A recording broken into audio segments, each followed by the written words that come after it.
on San Media.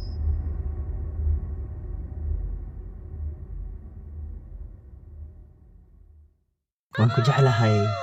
waxaan adiga ayaan ku wadaa kaftankaagan u xiisay runtii markaan ka maqanahay waxaan dareemaa cidlo iyo murugo balse waxa ii muuqata inaad tahay qofka aan jeclahay feeri dunidan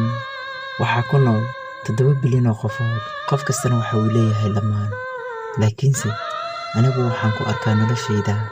inay farxad yeelanayso markaad adiga ila joogto farxad ma jirto la'aantaada loola cadeyn ma laha wax walba waxa ay noqdeen wax iska caadi ah balse markaad garabkayga taagan tahay ama aad ila joogto waxaan ahay qofka ugu fiican dunida dadkuna ay amaanaan aad baad ugu mahadsan tahay sida aad noloshayda farxadda ugu yeeshay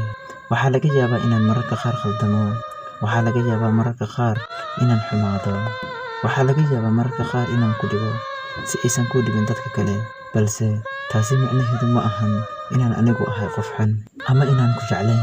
dadka oo dhan way khaldamaan dadka oo dhan waa ay sameeyaan ficilo xun laakiinse ficil walba xun oo aan sameeyo waa jacayl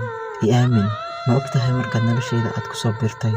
inay noloshayda wax badan iska bedeshay dhanka wanaaga dhanka farxadda muhiim ma aha inaan ku dhaho waan ku jeclahay balse waxaa muhiim ah inaan ku dareensiiyo jacaylkaan ku qabo